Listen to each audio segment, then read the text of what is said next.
মালিক তুমি যদি তাদেরকে শাস্তি দাও তারা তো তোমার বান্দা। আল্লাহ তুমি যদি তাদেরকে শাস্তি দাও, তুমি যদি আমার উম্মতদেরকে শাস্তি দাও আল্লাহ তারা তো তোমার বান্দা।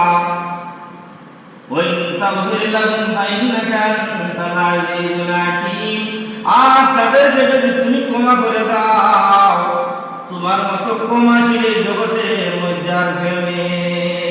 অর্থাৎ এই আয়াতটি পড়তেছিলেন রাসূল, এই আয়াতটি পাঠ করে করে সারা রাত কাটিয়েছিলেন। আল্লাহ আমার উম্মতদেরকে তুমি মাফ করো, আমার উম্মতদেরকে মাফ করে দাও। যিনি এই আয়াত পাঠ করে করে সারা রাত উম্মতের মায়া কাটিয়েছিলেন, ওই নবী বলেছেন লাকাদ হামামতু আন আমুরা ফাতিয়াতি, লাকাদ হামামতু আন আমুরা ফাতিয়াতি ফায়াজমাউনি হুজামান মিন হাতাবিন সুম্মা আতিয়া কওমান ইউসাল্লুনা ফি বুয়ুতিহিম লাইসাত বিহিম ইল্লাতুন ফাউহারিকুহা আলাইহিম।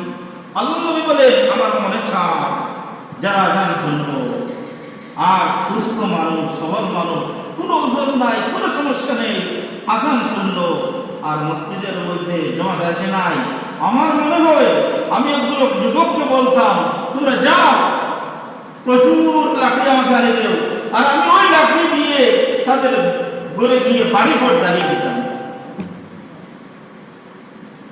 লাকাদ হামামতু আন আমুরা ফাতিয়াতি ফায়াজমাউনি হুজামান মিন হাতাবিন সুম্মা আতিয়া কওমান ইউসাল্লুনা ফি বুয়ুতিহিম লাইসাত বিহিম ইল্লাতুন ফাউহারিকুহা আলাইহিম।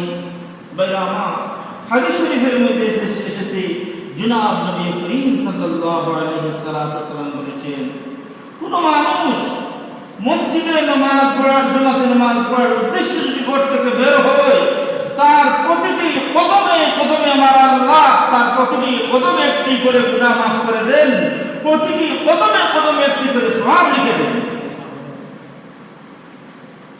এজন্য অনেক সাহাবায়ে কেরাম রাসূল করিম সাল্লাল্লাহু আলাইহি ওয়াসাল্লামকে দেখে বলেছিলেন, ইয়া রাসূলুল্লাহ আমরা মসজিদে নববীর পাশে আমরা ঘর বানিয়েছি। রাসূল বলেছেন না না না, দূরে থাকো, দূর থেকে যদি তোমরা পাড়া প্রথম মাটির মধ্যে ফেলে ফেলে তোমরা মসজিদের মধ্যে আসো, প্রতিটি কদমে কদমে সওয়াব দেওয়া হবে, প্রতিটি কদমে কদমে তোমাদের কি করা হবে, গুনাহ মাফ হবে।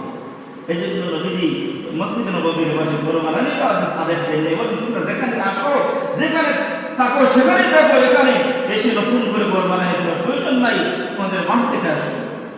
বাইরে আমার বুজুর্গানে দিন, আমাদের অনেক বুজুর্গানে দিন গুলো তারা কি করতেন, অনেক বুজুর্গানে দিন গুনে